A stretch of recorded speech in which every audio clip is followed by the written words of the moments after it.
Okay, little one. There's the spiral-horned antelope buffet. There's Shungile with her little tongue out.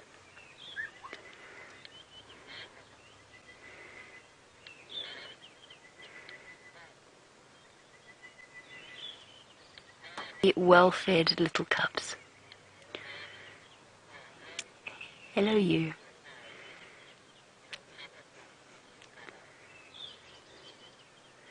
You can really see she's a female now. You can see it in the shape of her face.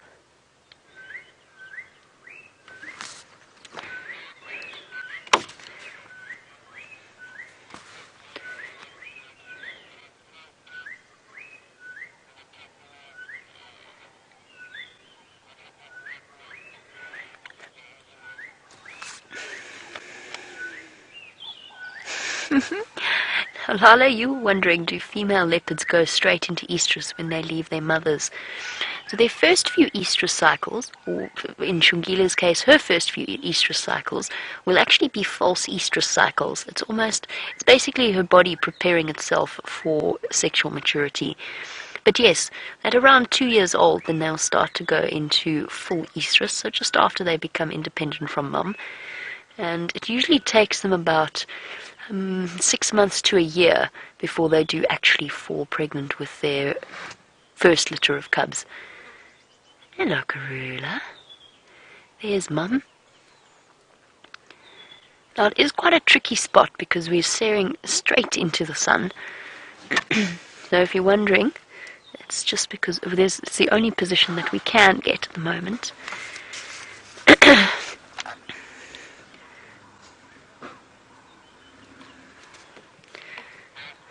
There we go.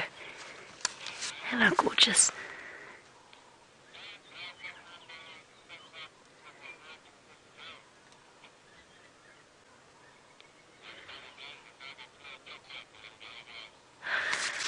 I can't. I'm turning my game drive channel right off.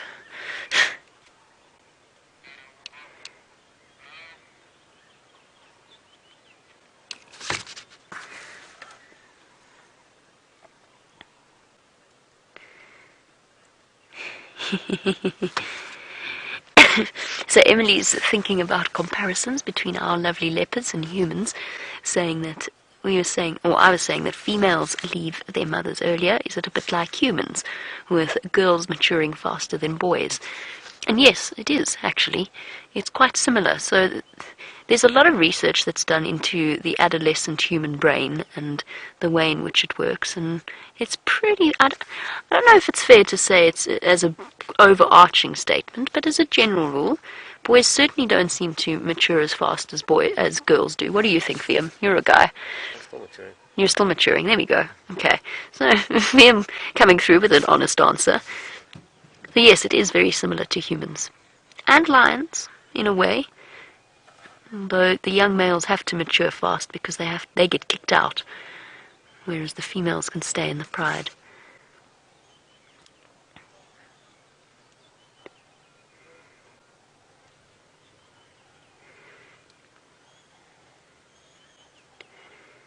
I have some wonderful news for you.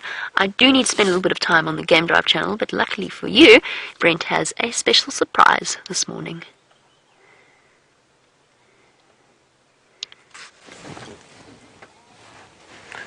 Look, it's missed the hole in the face. And it's still quite swollen, you can see, but it's actually, I'd say the swelling's gone down from the last few days. It's not closing his eye as much as it was. And you can see he's been lying with it in the dirt, obviously trying to protect it from the flies.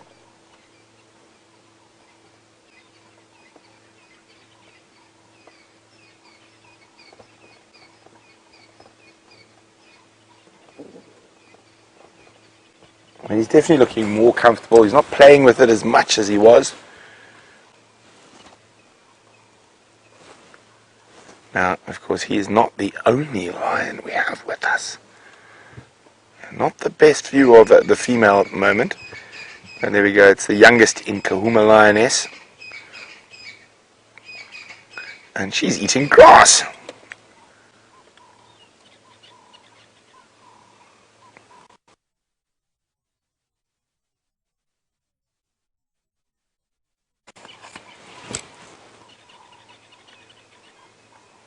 at that.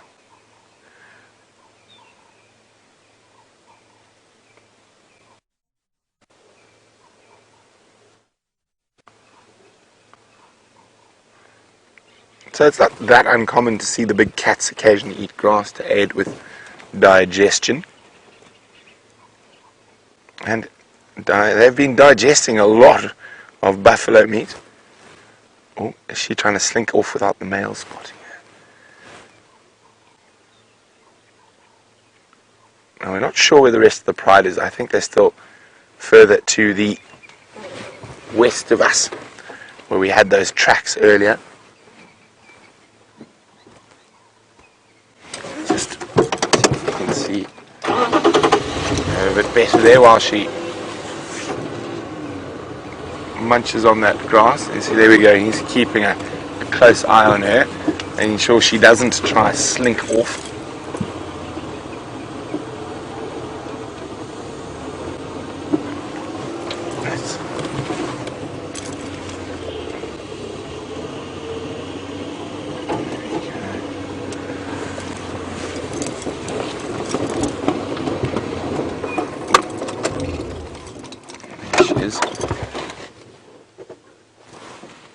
He's watching her. I think she's trying to make a slinky retreat.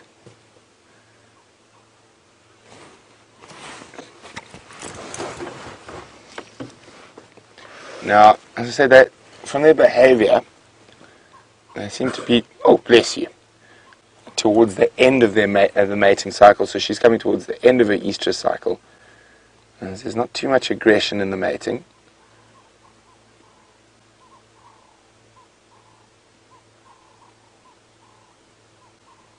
Sorry, just be on the radio quickly. FM, just me.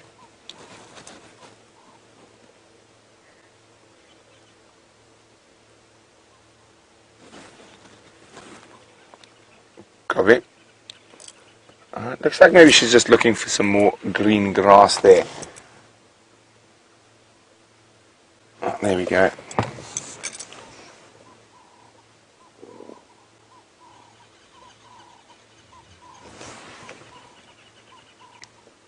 I'm watching him to see if he jumps up to follow, because she's about to disappear from his view. And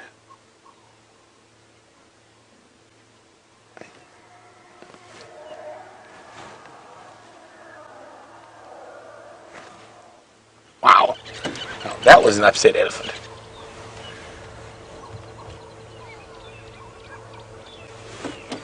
I wonder if the rest of the pride maybe not there getting chased. Oh, I'll scratch it. Poor guy.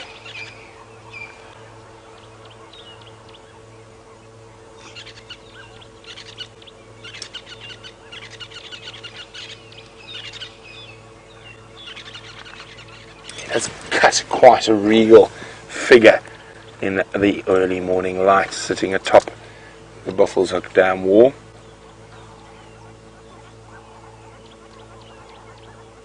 Even with his fat face. Here, turn, give us your good side.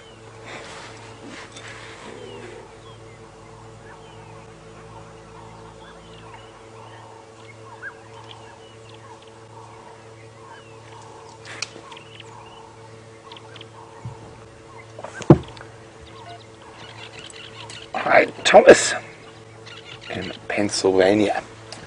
Now, Thomas is wondering how he got that injury on his face. Well, I think it was probably a scratch or a bite from either one of his other coalition members or from one of the ladies he was getting frisky with. Now, what happened was probably a small open wound, and what happened, the flies got in and laid eggs in there, and it got a little bit infected and got swollen. And then basically, until it burst, and it's burst, that's why it's so big and open now, is the maggots were inside there. Now, Jamie was actually with them when it burst, and apparently there was a sea of swarming maggots falling out of that hole, but it looks a bit clean now, and the swelling looks like it's gone down in the last couple of days. So, and it's very difficult unless you actually see an injury take place to figure out where it comes from, because male lions in particular are always full of holes, scratches, bites, limps.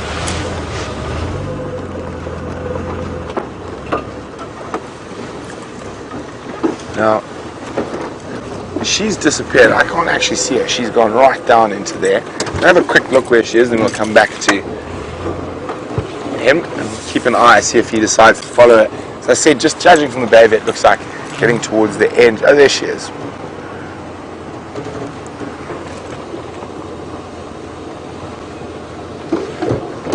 Still munching on all the fresh grass shoots around.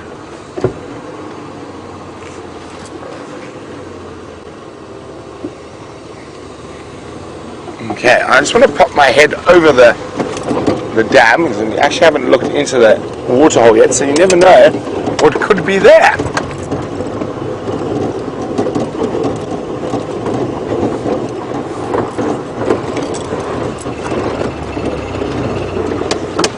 Make sure there's no whole pride hiding below. Just thought we'd have a quick check.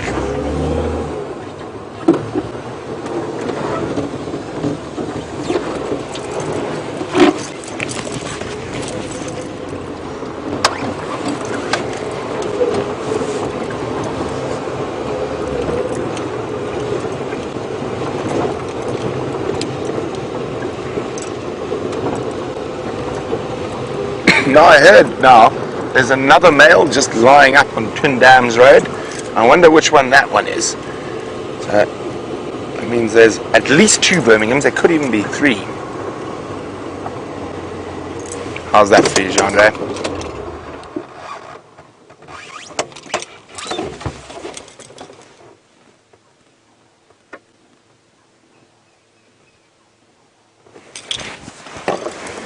There we go, look at that. Here you can see his unfortunate wound. You can see a lot of other little nicks and scratches. Look there. Look at that. There's fresh blood coming out of the wound from when he was pawing at it. You can just see it dripping down his cheek.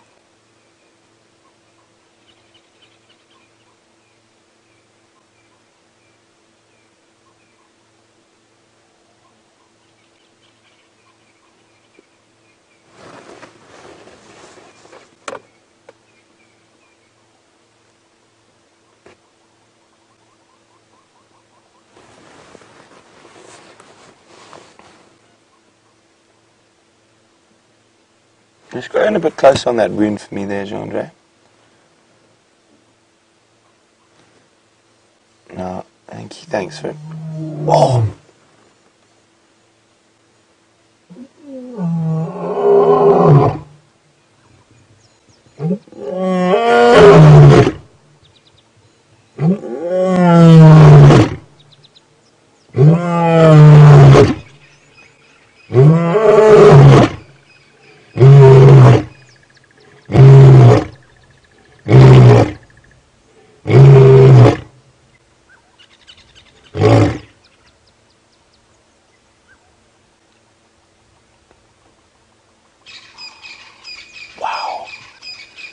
Wasn't that just incredible?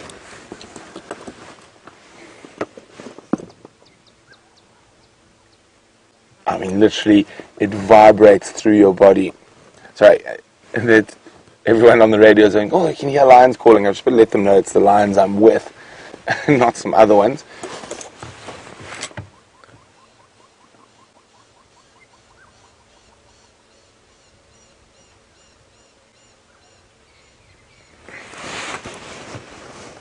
Do it again.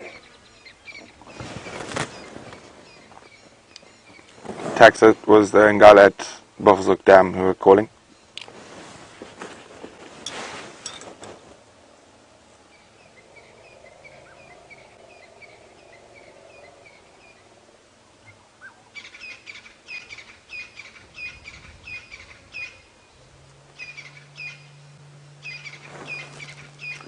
There we go. Now, there was a question about whether Jeffrey was wondering whether that became septic, would it affect his respiratory system because it's close to his nostril. It's always possible, but it's unlikely. They do have an incredibly tough immune system. Now that is already obviously infected. You can see by that massive swelling. But he's looking in good shape. He's proclaiming whose land is it. And so of course it's his. A nice big belly from all the buffalo meat he's been scoffing.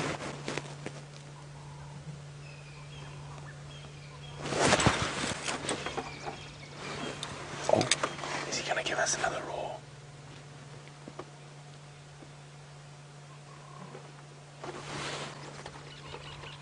So I can hear the Lioness contact calling behind me. We can't see her. And that's what he's listening to.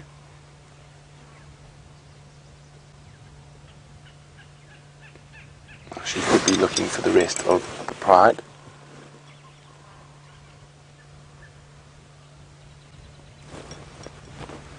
Look at that. Isn't that just magnificent? The 1,000-yard stare.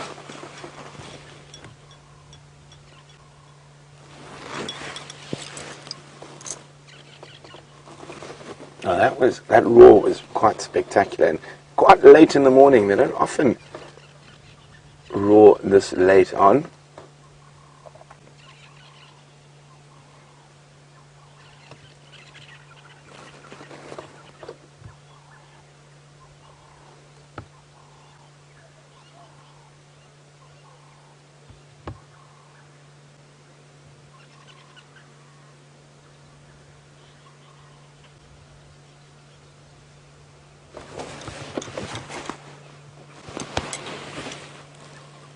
I can hear that big, I heard that elephant scream earlier, and it's still making quite a bit of noise to the north of us.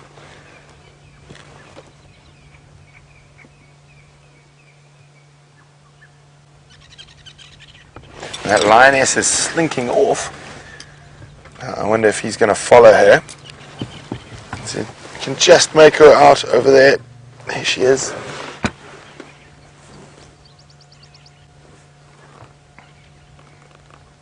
Now, as we lose visual of her, so does he. Is he done looking for her attentions, or is he going to follow her?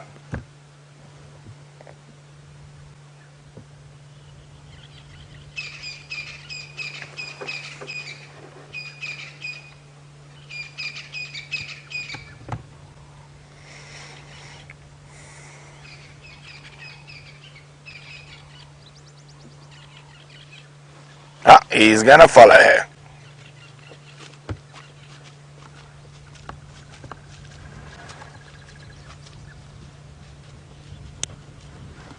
And we're gonna follow him. So everyone's following each other this morning.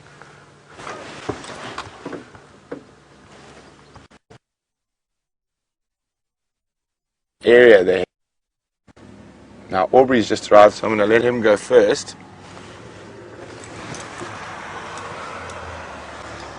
Now, Corinne's wondering, is it normal to have male lions roar during the day?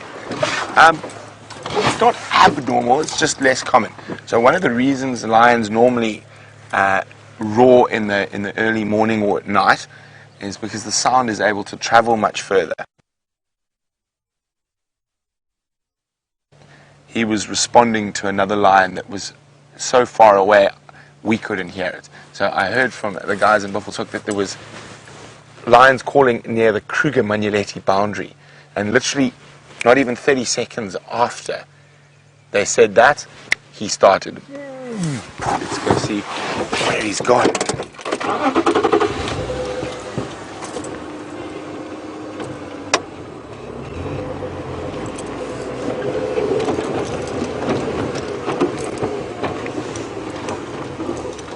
Okay, so while we headed into the bush to try and follow those lions, let's go see what Jamie's up to.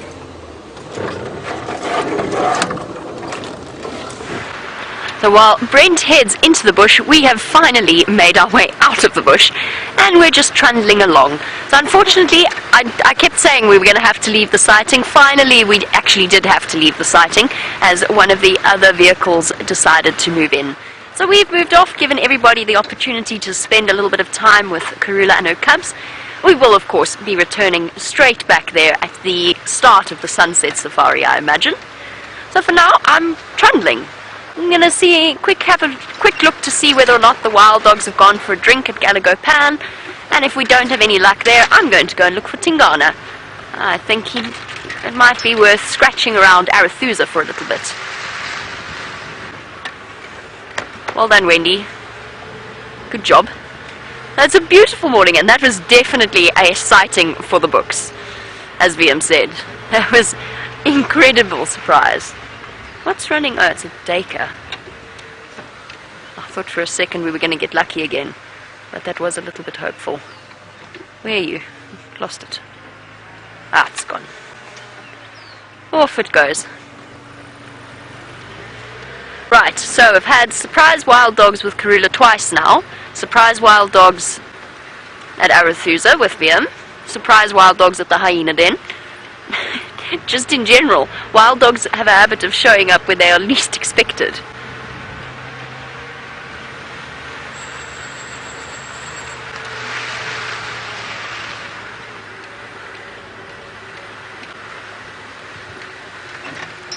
And Ellen, in Arkansas, you were wondering if it's possible that the wild dogs would come back to the kill and trace it back to Karula.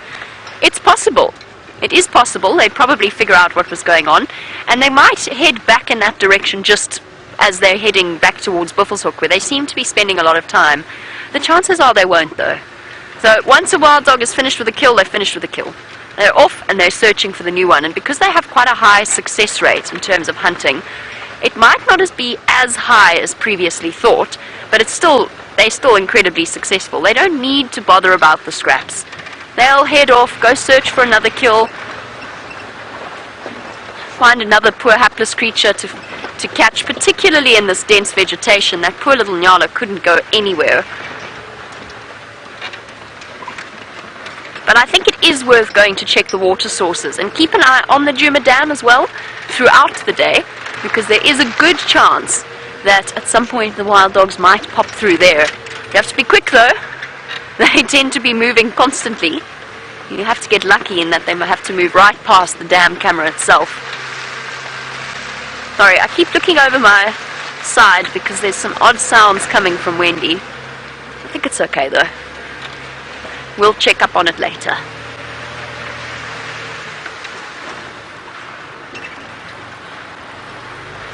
Sure. I'm wide awake now. Want more wild dogs.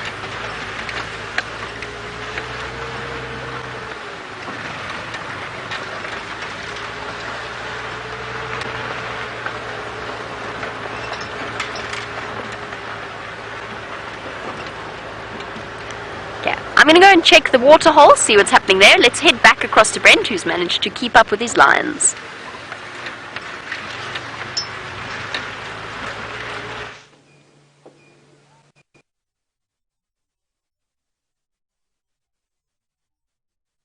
Lioness here. We can't see the male from where we are, but they have moved into a section of little ravines and tamburti thickets. She's actually in the bottom of one of these ravines, and we are parked precariously. So Jeandre apologizes for not being able to level correct, because we are sitting at about, what would you say, Jeandre? 55, 60 degrees, around there. So he's up there somewhere in those tamburti thickets, and she's down here. Now, I think as it gets warmer, they're going to settle down nice and cool here. But we're going to leave this area now and see if we can go find the rest of the Nkuhuma pride. And we'll leave them to enjoy, or maybe not, if she's going to come up to us. I think. Calls of the testicular. There it goes. Where'd it go? There it goes. See, it is hunting. It's after something in this vegetation, and that's what's upset the testiculars so much.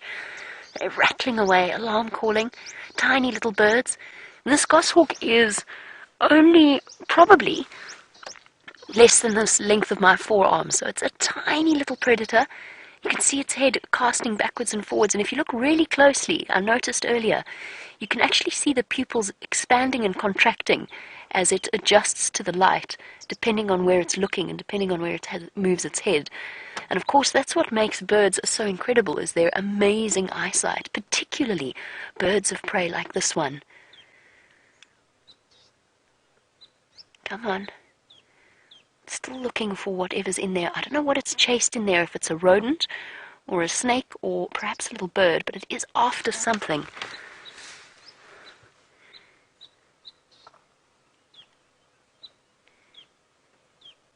Look at it, it's beautiful. Oh, moving from branch to branch. I think it's a little African goshawk, but it's quite dark in colour. You can see the streaks all over the chest. I'm going to just double check in my bird book, but the dire threat of rain prevented me from bringing it.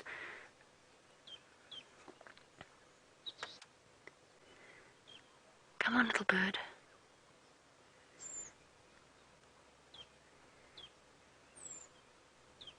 This is amazing.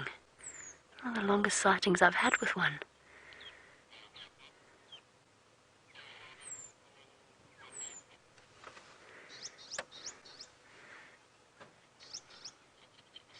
I think it's lost its prey. I thought I saw a little bird fluttering in this bush.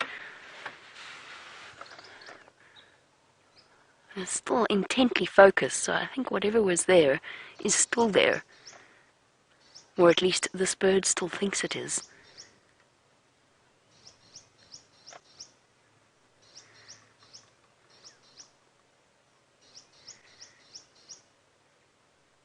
Come on.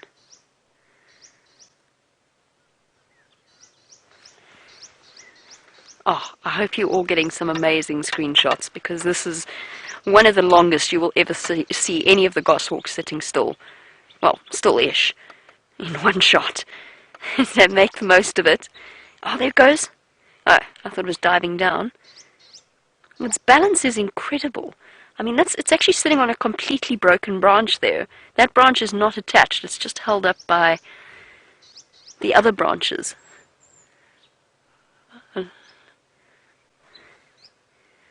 Here we go. Well done, Liam. I lost it completely there for a second. And it really is, it's difficult for you to get a sense of scale, but it must be about, I'm trying to think in centimeters. Where'd it go? Yeah, Flew behind. Should we try go, do you think forward is the best? I got distracted. Oh, at some point Wendy is not going to start.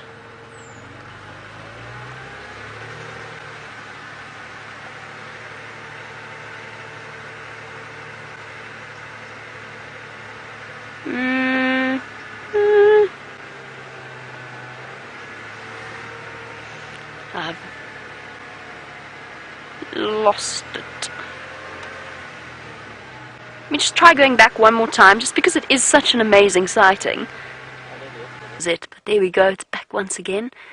And trying to find a way into this vegetation. What are you after?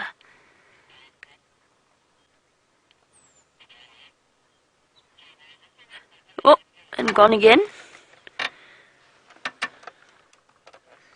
Which way? Backwards, I think. Keeping us on our toes this morning. All of the animals of Djuma are keeping us on our toes.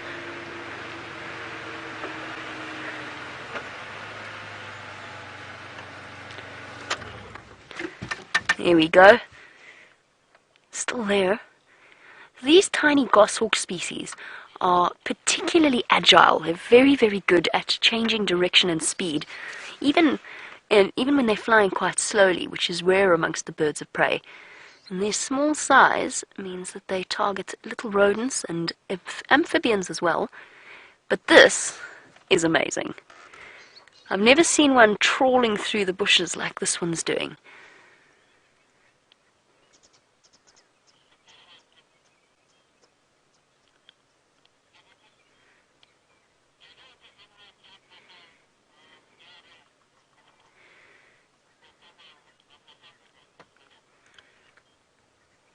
There you go.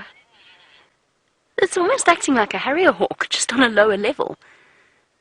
Well done, VM. Back a bit, I think. Oh, I see. Oh dear. No, there it's gone.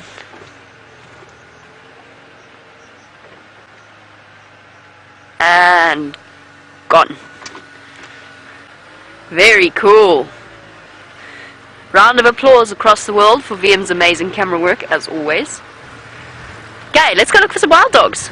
Predator-rich morning this morning. And maybe a snake or two. I'm feeling it's time to see a snake. Proper snake sighting to welcome in summer.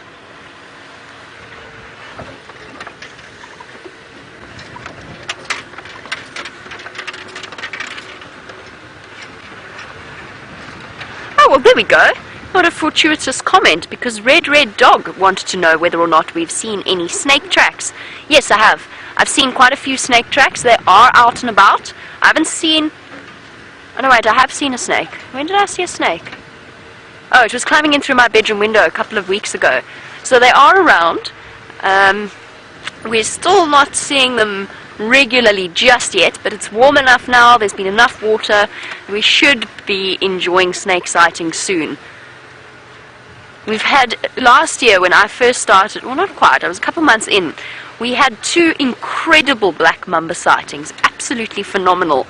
But it was when Tebbs he'd just started as a cameraman, and Tebbs hadn't spent a lot of time in the bush, and he hadn't encountered many snakes before. And poor Tebbs got such a fright with that first black mamba sight. He told me afterwards. I didn't realize it at the time, because he was very, he did his camera work incredibly well, but the mamba, as we came round the corner, had reared up in front of us and body slammed, which they do as a defense display. And it can be quite intimidating, because black mambas can lift them. They're quite long snakes. They can grow well over 2 meters. And it sort of lifted itself up. No, surely not. Is that how close Karula was? It is. I had no idea we were this close to Galago Pan. The vehicles are there. That's incredible. Sure. I thought my sense of direction was good. Oh, wow. She's just there. Who would have guessed? I know you can't see them from where I've parked, but the vehicles are all there. Ha! I did not realize that we were coming right past that sighting. I had no idea. No wonder it took us so long to get there off-road.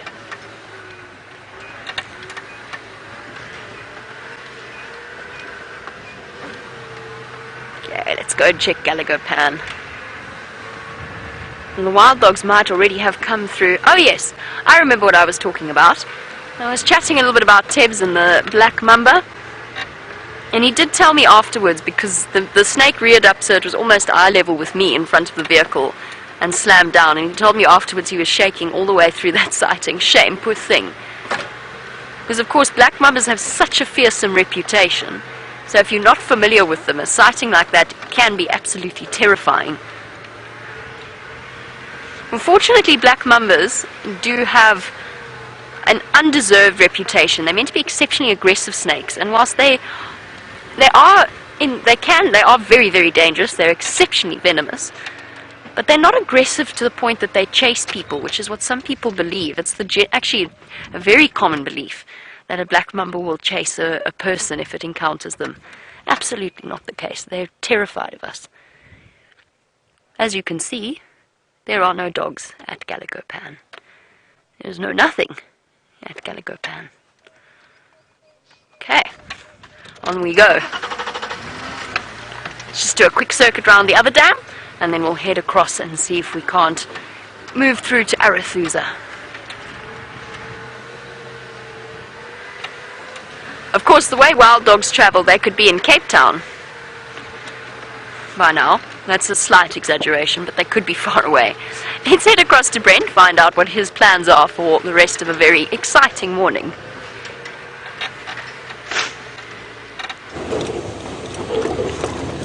So we've made our way to the area where the other Birmingham boy was seen this morning. Let's see if we can find him and see which Birmingham it is.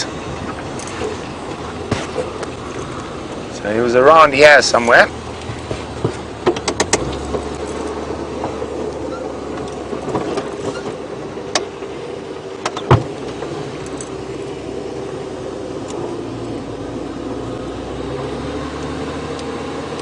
Let's have a look. Where are you hiding, Mr. Lion?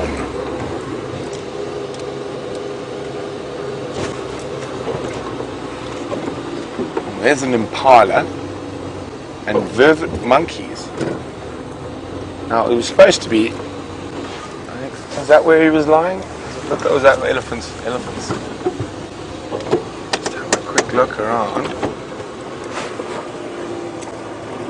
Now, normally... if there was a lion to be spotted, those monkeys would be shouting.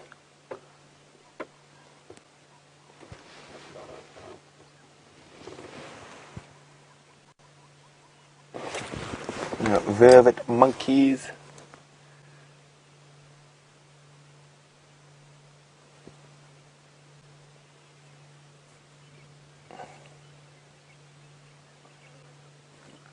Now, are they going to find the lion for us, is the question.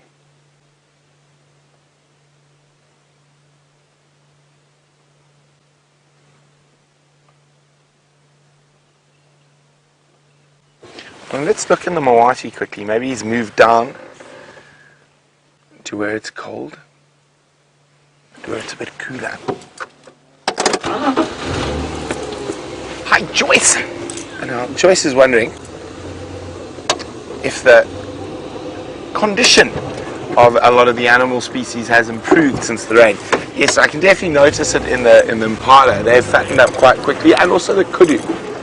But I think the bigger bulk grazers are still going to struggle a little bit. So the zebra actually looking okay, but your buffalo and elephant still might struggle for a little bit. But yes, there's definitely more nutrients out there and there's more food.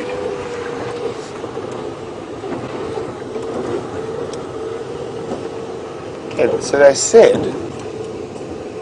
Bataleur Junction. Now this is Bataleur Junction, and I don't even see a lion track at the moment. Lots of sign of elephants.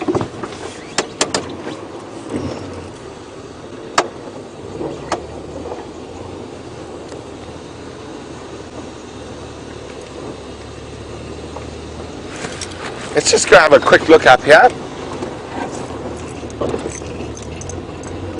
before I get on the radio.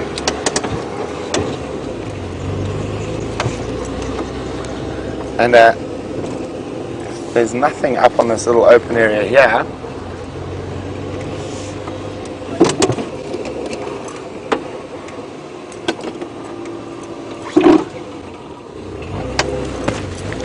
If he's not here, I'll head back and I'll try to get hold of whoever found him. I almost expect him to be like a log because it is quite warm at the moment. So just sleeping somewhere. No sign. Let's go check if he's moved into the deeper guarri thickets on the other bank.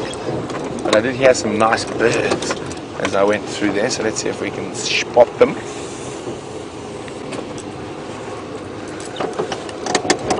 Oh, these sunbirds, they are so fast. Well, it just means Gendre's got to be faster on camera. Hey, Gendre.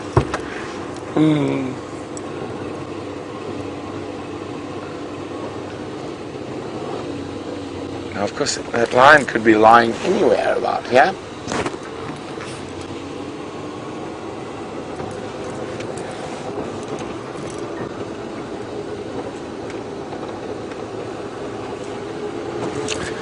Let's have a quick chat on the radio. Which station had that Birmingham boy at Spaghetti Junction?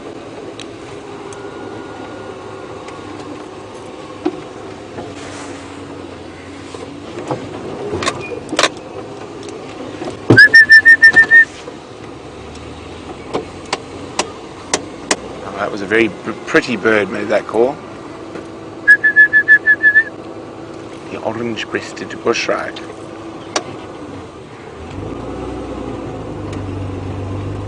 Just having a quick look around, making sure I didn't miss him snoozing.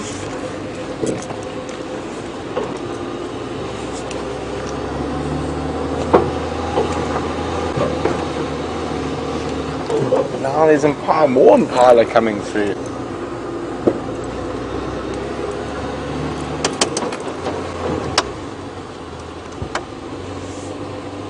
Very interesting. Well, let's have a look. I'm tracking the car tracks now. Now this is the area called Spaghetti Junction. There's a join up of Twin Dams, Bataleur Road and Inyala Road South.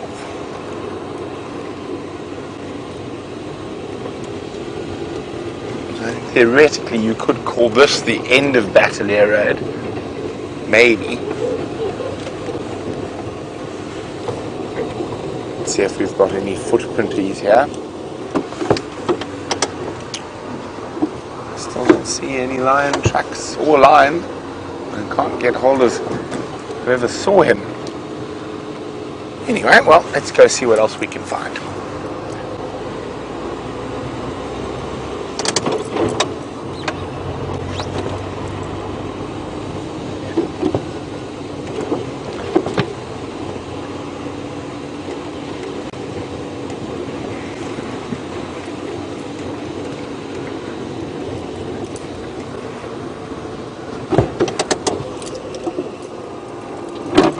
Now, Ali is wondering, are there any other types of flowers that are popping up since there's a little bit of rain? There are a few, but I haven't seen too many. The baboon's tail is normally one of the first. Of course, there's lots of tree flowers at the moment. Oh, elephants! Well spotted, Jean-Andre. Hey! Always like more elephants in the morning.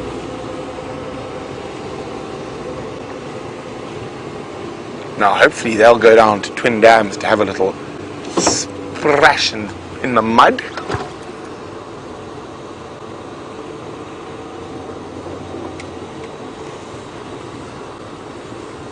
Hi guys!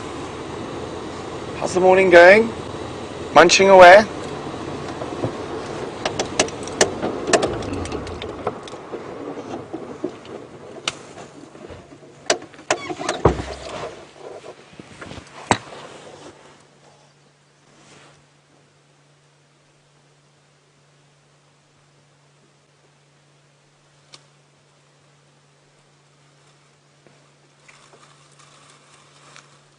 I think that branch is in danger of being, yes, pulled from the ground.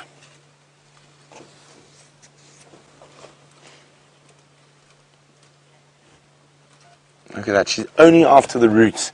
She's not really after the rest of the plant. It is a spike thorn. Now, Zoe's wondering, do elephants eat any flowering plants? They do. Well, if you want to be very particular, all plants have to flower to survive. So they're all flowering. But I think you're talking about visible flowers. I've seen they eat devil thorns and large devil thorn. Sometimes they'll eat scotia, not too often. And sausage tree, they do like the flowers of a sausage tree.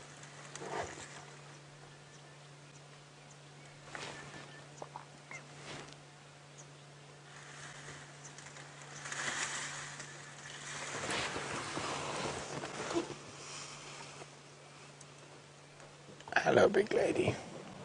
She's off to join the rest of the herd who walked past us we saw them in the distance walking past. Oh, little dust bathe on the way. To you too.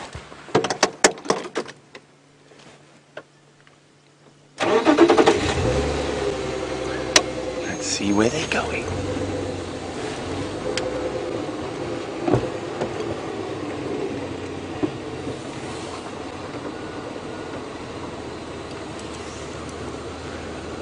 What a pleasant, what is it, Tuesday or Wednesday today? Wednesday. What What a pleasant Wednesday morning traffic jam.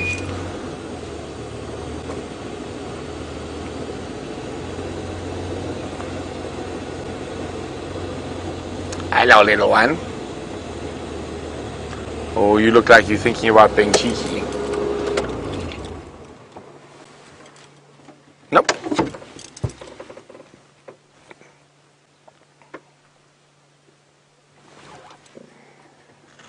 Eddies everywhere. Here's that same big female we started with.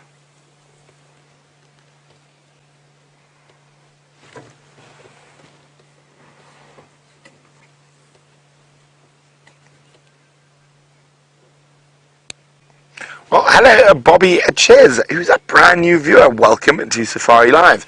And Bobby's like, is this the place I ask questions? It is indeed, Bobby, and I'm answering your question right now. So you can, for those of you who are wondering how to ask questions, there's two different ways. You can send us an email on the email address questions@wildearth.tv, or you can use the hashtag Safari Live on Twitter.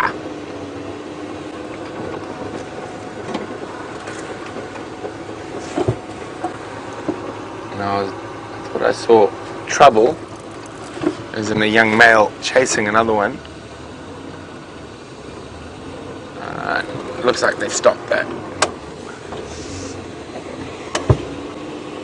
What I'm hoping is there are going to be more of them as we get towards the twin dams. So we will come back. I just want to go see if there's any playing in the water or the mud in the water hole there. If there aren't, we'll come straight back to these.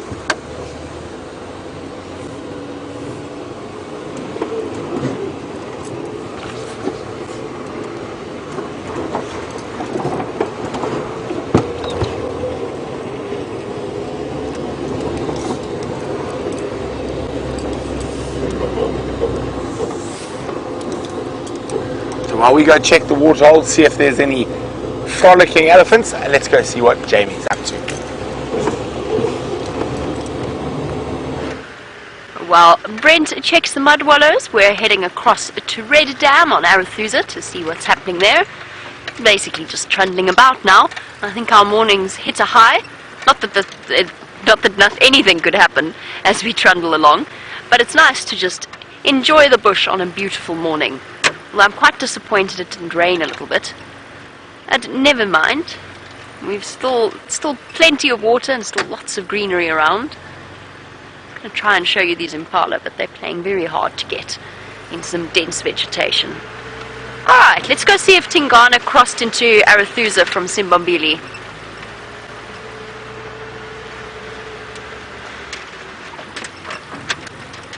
Already at, well, whatever time of the morning it is probably close on to 30 degrees this morning, which is close to 86 degrees Fahrenheit. And Justin, you wanted to know how hot it can get in the reserve in the middle of summer. And this summer was particularly bad, this last summer that we experienced, I think because it was so dry. We get temperatures right over 40 degrees. The highest I think last year was 48 or 49. I'm not entirely sure what that is in Fahrenheit, but it's well over 110, I think, or close to 110. Hello, Impalas. There we go. Some of them are playing along. Nice little bachelor group. While we talk about the temperatures, we can look at these rather than looking at the back of my head. So, I can't remember what the absolute highest was. I believe it once went over 50 degrees in Skukuza, that's very, very hot. And occasionally, on our summer sunset safaris, we have to postpone the drive slightly, because once it gets over about 45 degrees Fahrenheit, not only do we start shutting down in the hot, hot air, but our cameras actually give up, and they start flashing temperature warnings at us. Will the new cameras do that, Liam? We haven't tested it yet. I suppose we haven't got there yet. It'll be interesting to see whether or not they do. And animals in that kind of heat, like these impala, will all be lying up in the shade somewhere. Those mud wallows will come in very handy. Hopefully, we have enough rain that there's constant mud wallows, and it actually, I think that's what made this last summer so I wouldn't say unbearable, but I have never experienced heat like that in the bush before. I think it was the fact that there was just no relief. You'd go to bed every single night and it was still over or close to 35 degrees centigrade, which is hot to try and sleep.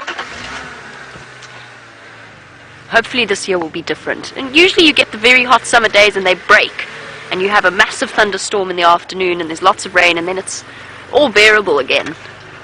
I hope that will be the case this year. For us, but mostly for the animals. What worries me is that last year's rains came early too. And we all got our hopes up, and then we spent the whole of December without any. Hello, Biggie. Are you a relaxed pig, or are you a frightened pig? You seem to be quite a relaxed one. Lovely. There, you can see that she's been spending a little bit of time in a mud wallow. She's given herself a face mask. Hello, girl. An impressive set of tusks for a female, and the sharp tushes underneath the lower set of tusks. She's actually got very prominent ones. And that, of course, is the part of the warthog that you need to watch out for.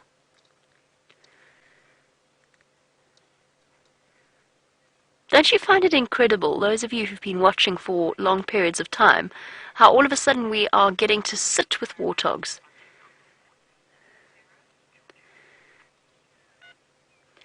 And really enjoy spending time with them. When I started here last year, to see a warthog for more than a couple of seconds was a rare thing indeed. They are relaxing. I can tell it's a female, of course, because she has 2 warts, although it sounds like we had a bit of a confusing encounter this morning with Brent. But Sarah, you wanted to know what the biological function of the warts on a warthog actually is. And it's a protective function. That's why the males have 4, as opposed to 2, because they do more fighting than the females. So the warts there protect the eyes. The females sort of have residual one. They don't really come into conflict as much as the males. But during the warthog rutting season, the males will really seriously fight with each other.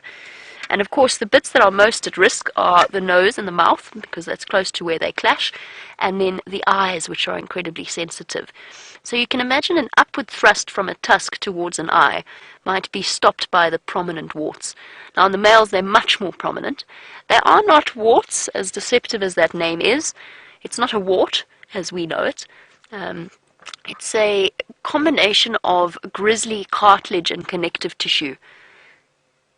It's basically just a hard nodule. It's almost like bone, but not quite. And that's all that it is. It just sits on the face and protects them. And there you go for our new viewers. Males generally have 4 and females generally have 2. Not quite sure what was happening with Brent's warthog this morning, though. It's quite unusual. Okay, let's see if she's quite relaxed. Let's see if we can't get another view of her.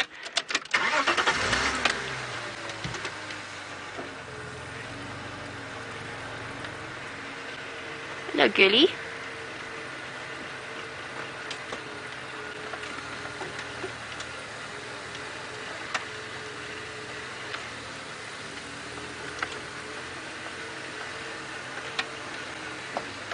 Hello, girl. Do you mind if I come a little bit closer? And then we can actually have a jolly good look at her, and it'll give us an opportunity. Wow. Thanks, girl.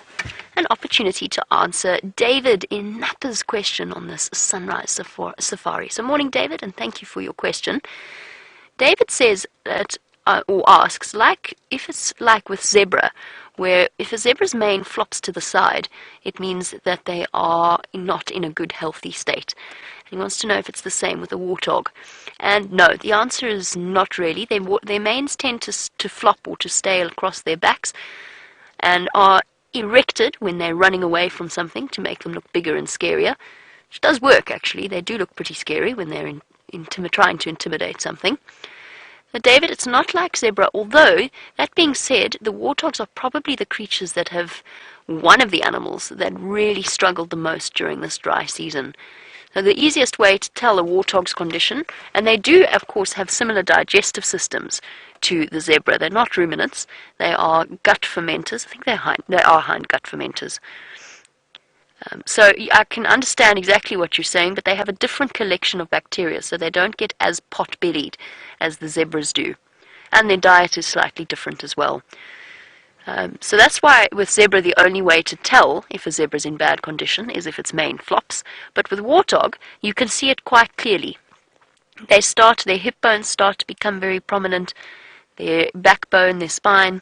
You can actually quite easily see their ribs as well. So this female's actually in jolly good condition. I know you were discussing with Brent the recovery of these animals after the rain, and you can see it really clearly on animals like warthogs. It's incredible. When did it rain? 10 days ago. And already our poor animals that struggled for so many months are just looking plump and healthy. Not plump yet. That's an exaggeration. But definitely a great deal healthier than they were this time last month. This is the most tolerant warthog in the world, apart from that male veerman I saw on Cheetah Plains the one day.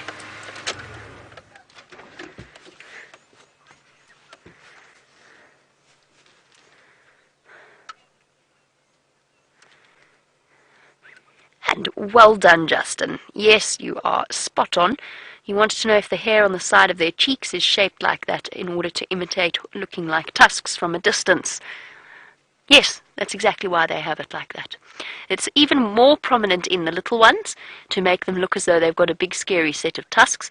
It doesn't really work, but it is basically there to add to their intimidation factor. Make them look scarier than they are, basically like they've got double sets of tusks. Don't mess with me, I'm armed to the teeth. Quite literally, of course, because a warthog's tusks are modified teeth. So the babies, it's very, very clear. And I've noticed that the females seem to have more facial hair than the males. I don't know if that's just a coincidental observation or if that is actually the case. Makes sense, though. The females are smaller, and therefore they need to try and look more intimidating than they actually are. There's another animal that adopts a similar approach. There's quite a few, but one of the other animals that adopts a similar approach is something that I am dying to get on camera for you, and I know VM agrees, and that's a cheetah cub. Because cheetah cubs look like little mini honey badgers. They're very, very fluffy, and they're meant to imitate honey badgers so that other animals are less likely to mess with them if they spot them from a distance. Just the same, exactly the same approach as this warthog's facial hair. VM, at some point, we have to see a cheetah cub. I'm desperate to see one. But until we do find a cheetah cub, let's go across to Brent, who has encountered more elephants.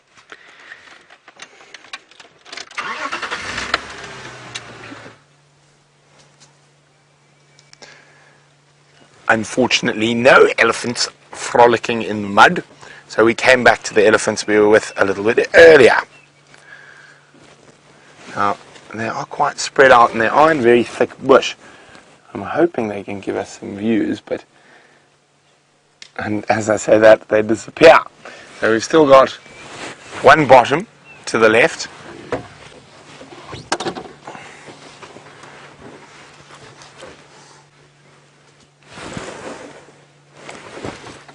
There we go. And it's quite warm already. I would guess, what's it, about 30 already? 30 degrees Celsius, so I think that's 80 something Fahrenheit. So it is actually quite warm already. And it's not even 9 a.m. So I think today is going to be a stinker. Oh, Chandra, you have been snuck upon by a little elephant female. Look at that, she just came up right behind us. Hello. Naughty. Or not actually naughty, she's just eating away.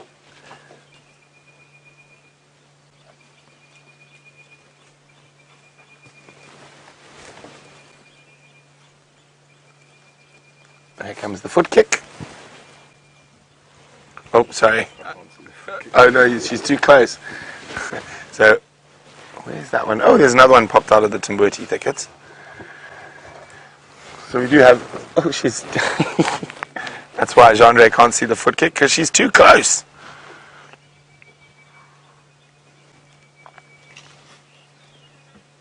You can see the ears are starting to work hard already as it heats up. I mean, here we go, she's gone all the way around the back. So Andre had to do a full 360 bottom slide on his seat.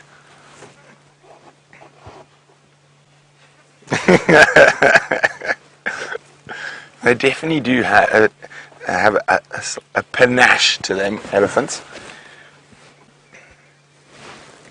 Even when they're disappearing into thickets. There we go, we can see there's a larger one there. And the ears are really working hard to try and cool them down. Now, I'm sure this herd at some time will find a convenient mud puddle.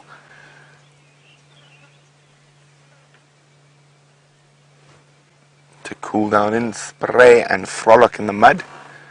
For our Djuma cam aficionados, I definitely keep an eye out for elephants coming to cool down on this hot day.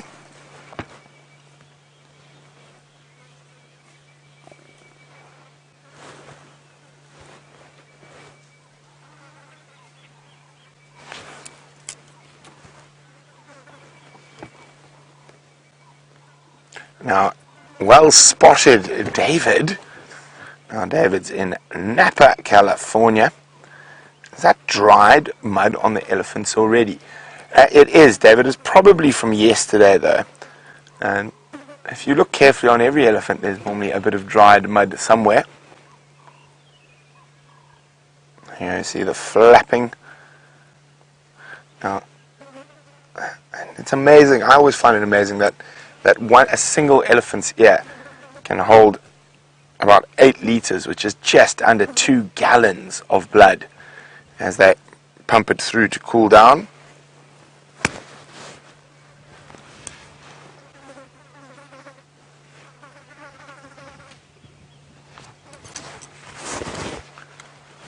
And they're working, and her tail's working overtime, as is my swatting hand. And the flies are out and about. So a bit of rain, a bit of heat, and they all hatch.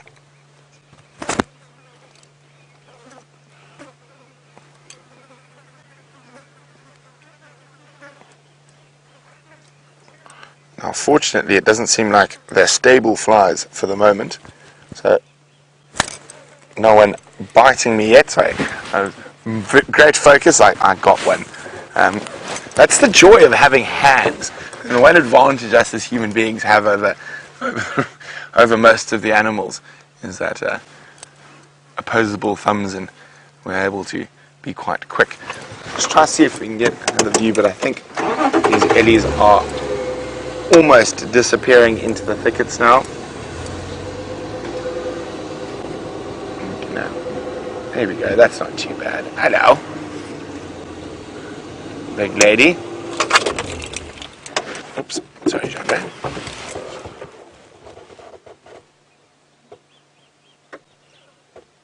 She seems to be enjoying spike thorn today. It's the same female we first saw feeding on a spike thorn a bit further up the road.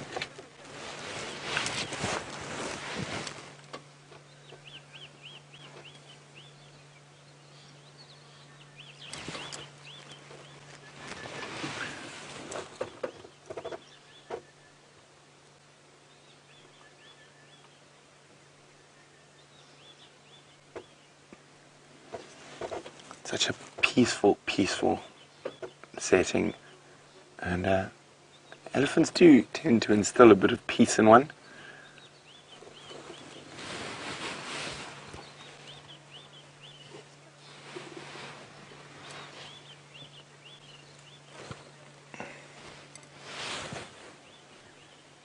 Hi, Carol.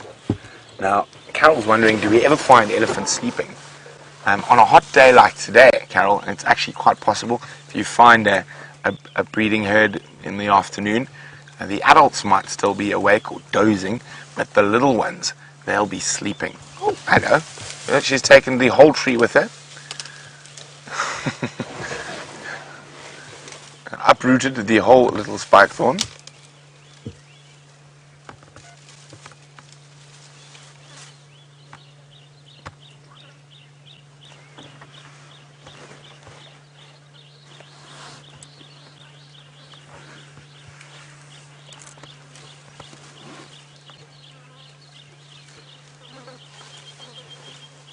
Isn't it amazing how she's using her foot alongside with her trunk to make it easier to break those branches?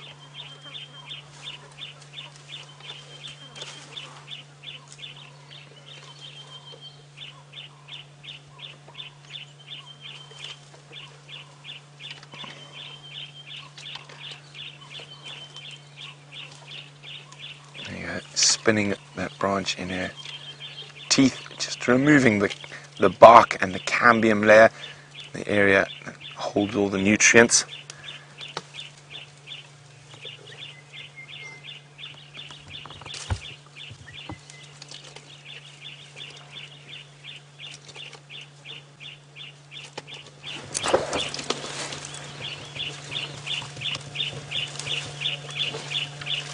So she twists it with her trunk. That one's nearly done. You can see she's almost prepped the next one. There we go.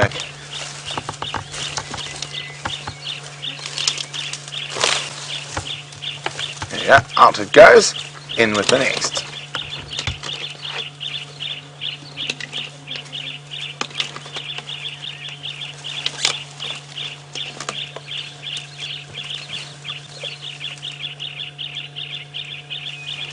I always when they have those little quiet moments like that when they just stop.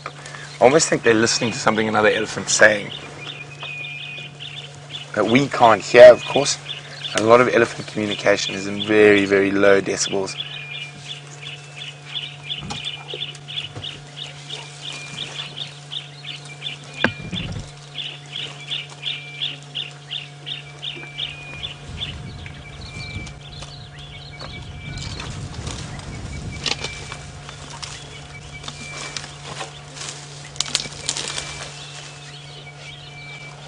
I love how the fact before she's finished one, she's already selected the next. Yeah, drop one and next one in.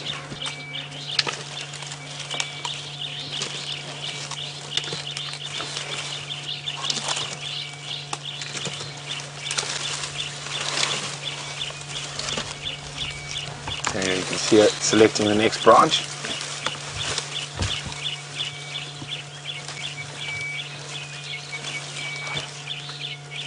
Getting her trunk around, get her foot to help her hold it. Oh no, it slipped.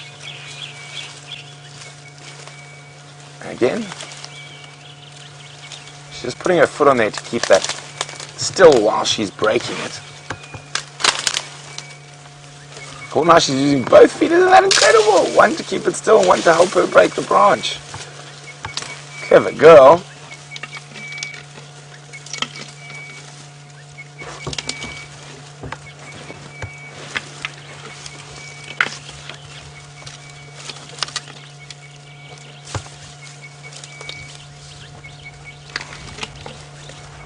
I mean, you saw how big that branch was. Well, that actually, it's a whole bush she took out, and she's nearly moved her way through most of it already. Now, it's amazing the sounds you can hear in the bush. You can hear her crunching. You can hear that. Coffee tea or me, the orange-breasted bushshrike. Cape turtle dove. Cape turtle.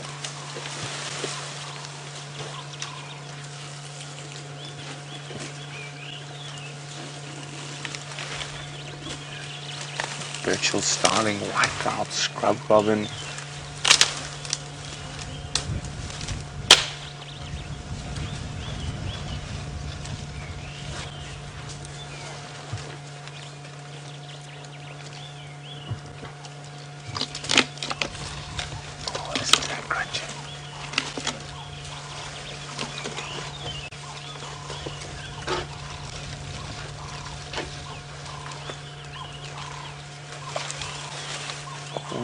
That trouble on its way down below. The young bull, I can't really see through the thickets.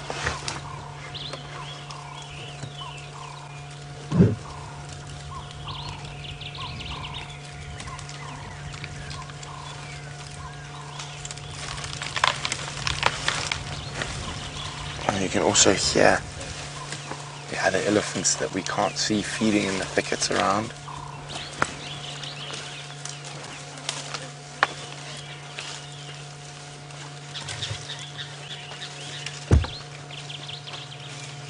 That does look like trouble. I can just make out a young bull coming. There we go, below. He's going to come cause some trouble, some havoc. Just had that walk that looked like trouble. Oh, and Gendre's little stalker has come to join this female, taking advantage of the fact that the big one pushed it down. Let me just move forward a skosh.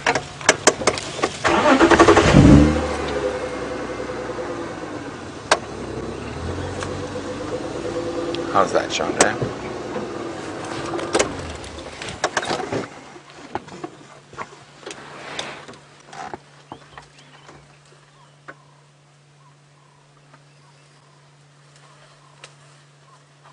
Oh, now she's coming right towards us. Hello.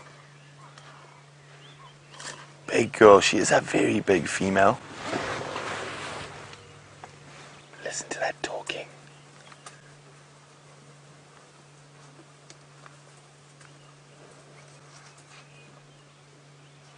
And what I thought was trouble, what looked like a young bull, is actually a massive cow. I couldn't see her clearly through the thickets earlier. And she's brought a little one with her.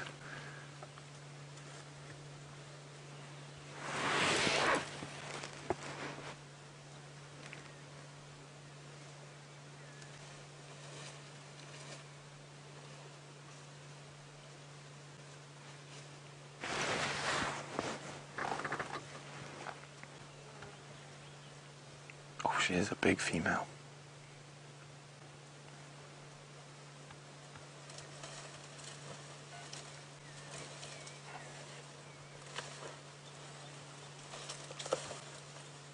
Oh, there we go. Wow, she's tall for a... Oh, there's some more talking. She's tall for a female. It looks like she might pop her head into the thicket, and the rest of the Ellies have moved on. We're going to sit here for a bit longer, but Jamie has got another great grey beast with a hitchhiker to show you.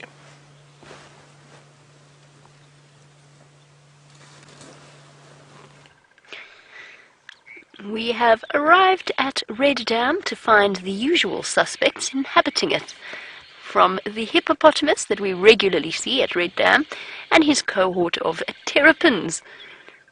Look at this. He's the perfect sort of island for them to come and sunbathe on. He's easy to get up onto, he's easy to get off. They can just slide back into the water wherever they want, whenever they want to. And of course he provided them with a nice dry spot, because as cold-blooded, although you're not meant to use that term anymore, sorry, as ectotherms, in other words, their bodies being controlled by external forces or external temperatures, they have to move out of the water every now and again to warm themselves up, give themselves a little bit of a burst of energy. And he's got 3 at the moment. He actually had 4 when I first arrived, but one of them got shy and disappeared.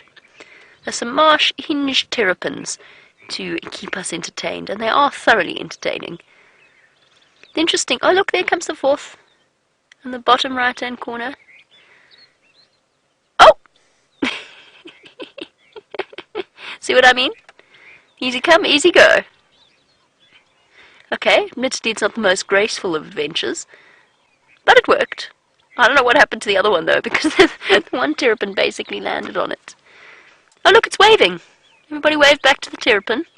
Hello, morning. There's something inherently comic about terrapins. I don't know what it is. I think it's the neck. I think. I can't quite work out what it was. I spent... oh, here comes the other one. Up you get. I want to see it try and get on. Oh. Oh. Let down. Oh, here we go. Come on, how are you going to do this?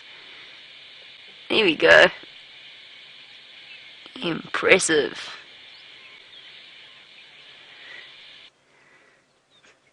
Scratchy clawed feet, wrenching the terrapin up. I was going to say, I spent... Oh, the island's moving. Earthquake. Earthquake. Oh, settled again. False alarm. Every now and again this hippo rolls over to wet its back. Terrapins will go flying. I was going to say, I spent an hour, not an hour, but a long time with a terrapin the other day, just watching it walk down the road. And there was a comment about it looking like an old army helmet on legs. And I thought that was the perfect description. Oh, earthquake, ah, sliding. Uh-oh. It gives us such a nice opportunity to really see the difference between a terrapin and a tortoise and a turtle, which is a question that we get asked very regularly. Especially because it's an ant. I just saw an ant on it as well. That's impossible. There's no way an ant's there. We often get asked about the difference between turtles and terrapins because there's a tendency now these days to use the word turtle to refer to everything with a shell. And it's not 100%, it's not accurate at all. So a terrapin is a really lovely mixture between a land creature and an amphibious creature. They spend their time in water. Oh, hello. These two are coming in to look at buying some property on the private island. I'm not sure how the terrapins are going to feel about that, though. It's their neighborhood. Don't you think they look like a couple going property shopping, property hunting? Yes, dear. I know, I like it too, but it's a little bit small for us. Especially with the kids on the way. All 11 of them, or however many they're going to have. These beautiful birds are Egyptian geese. And they're called Egyptian geese because they look like they're wearing the makeup of ancient Egyptians, as they were represented in hieroglyphics and in all of the artwork from the ancient Egyptian time. So it's not because they come from Egypt, it's because they look like ancient Egyptians, in theory. I can see it, actually. I can definitely see it. And the nice thing we have to look forward to, of course, over the next few months is goslings. I am excited for that. Little Egyptian goslings swimming about, following their parents, watching them care for them is always amazing. It's something that my dad always used to send me updates about. The Egyptian geese living in Johannesburg outside his office. And I'd get regular updates every single year about their brood and how they were doing and how many goslings had survived. Incredibly widespread bird species, very, very adaptable. Also very noisy when they want to be. There's nothing like watching a pair of Egyptian geese when another Egyptian goose comes in and tries to move into their space. They express their displeasure most vocally.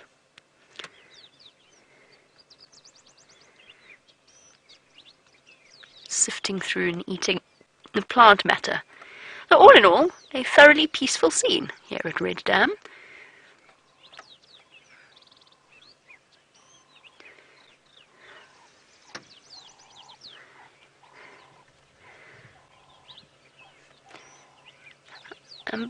Bobby Ches, who is, it's a new name for me, so a very warm welcome, Bobby. It's lovely to have you on board. Bobby's a new viewer and wants to know if there are any fish in these dams. Yes, probably, although unfortunately, Bobby, because of the drought that we experienced, most of the dams dried up almost completely. So most of our fish species did die off.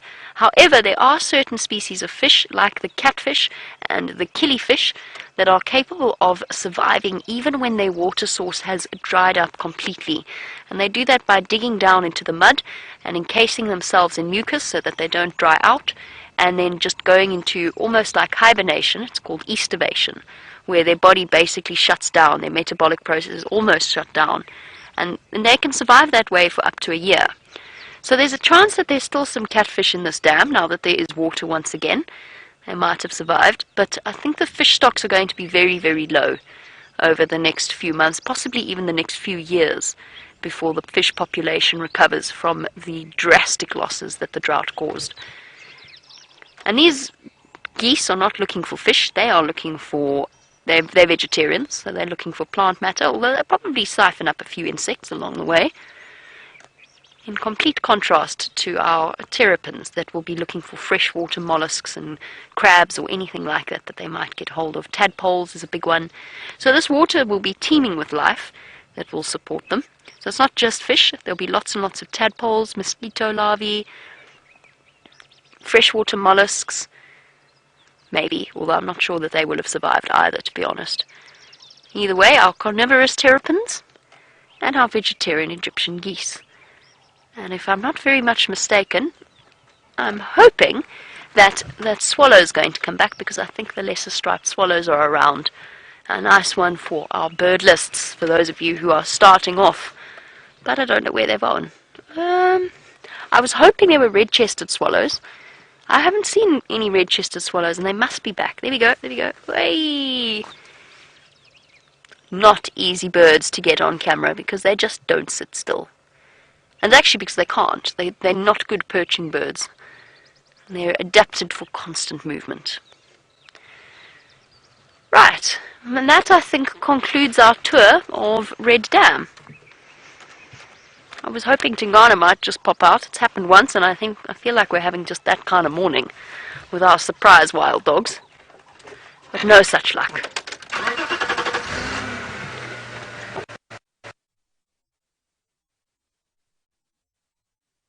It would be terrible if we were sitting here looking at the hippo, and meantime the leopard's lying in the shade on the other side. Just watch that hippo quite closely. Yes, yes, yes, it's okay, buddy. No leopard lying in the shade on the other side. I'm going to start trundling back towards home, and Amanda's cooking. Let's head back to Brent to see what his plans are for the last few moments of the sunrise safari. Unfortunately, those Ellies went down into the river where we couldn't see them, into some Timbweti thickets. So I'm hoping to still get a better view of a sunbird before the end of drive. And if I remember correctly, it should be a good spot to look for them.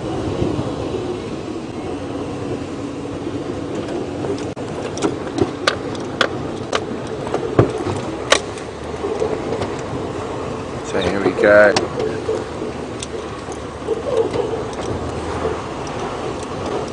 Okay. No, not yet. Sorry, they're trying to call me on the radio. Oh, doesn't matter. Someone else answered. That's perfect.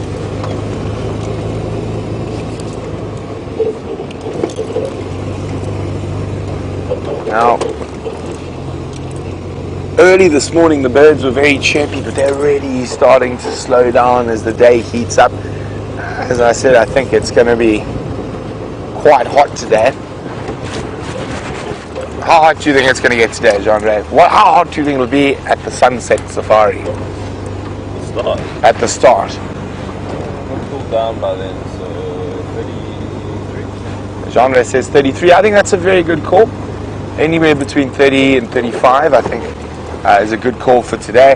I'm trying to remember Fahrenheit for that. Hot. The Fahrenheit is hot. Yeah, close to 90. There we go. Right.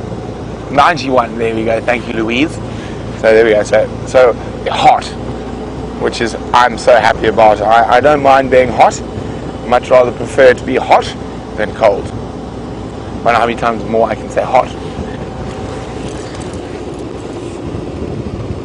Now, I'm still looking for a sunbird, or any bird for that matter. Do you like my birds?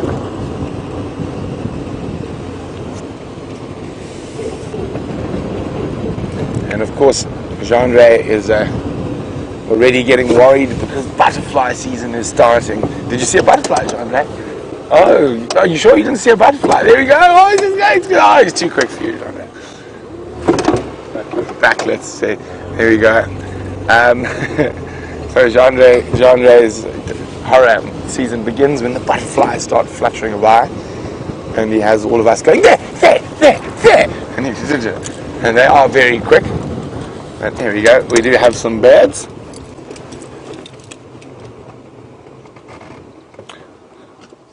Did you see any vulturine while you were in the Mara? Vulturine. Guinea fowl. I don't recall. So there's another guinea fowl species that occurs up in the Mara Serengeti. Probably a little bit further south from where you are, where it's a bit drier. Called a vulturine guinea fowl. It's a really weird looking creature. And That's to say that all guinea fowls are quite weird looking creatures. This one, the vulturine guinea fowl, takes the cake though. These of course are not vulturine, these are helmeted. Now they're still in flocks,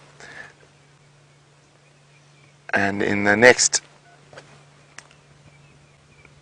2 months, depending on rain, the flock of guinea fowl will separate into pairs and they'll go off to breed.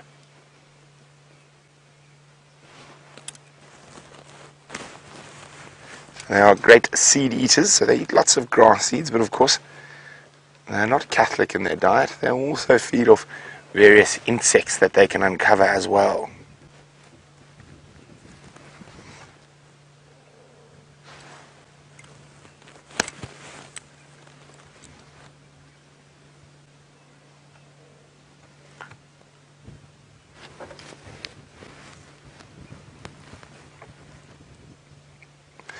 Well, hello Bobby Ches, who is a first-time viewer today. Great to have another question from you, Bobby. Bobby would like to know, what season is it now? Are we coming out of the end of our dry season?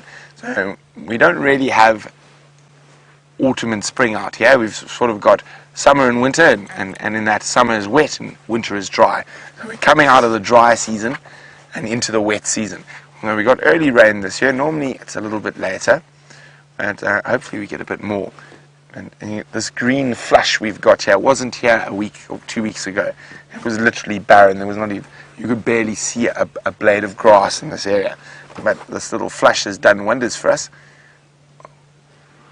And the guinea fowls are searching for little bugs in the dung.